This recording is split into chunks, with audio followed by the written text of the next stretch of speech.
Kasako Media, tunaangazia maisha, tunaandika kesho.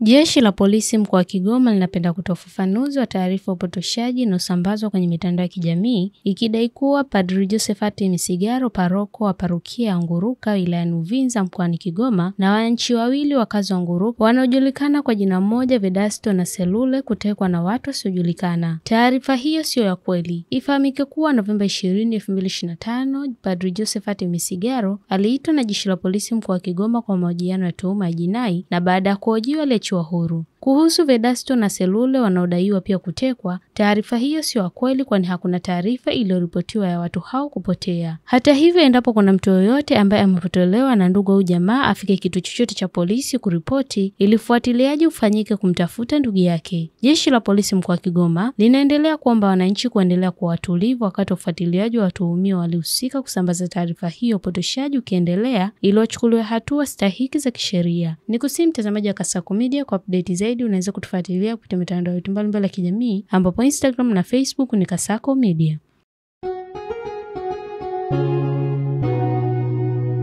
Kasako Media, tunaangazia maisha, tunaandika kesho.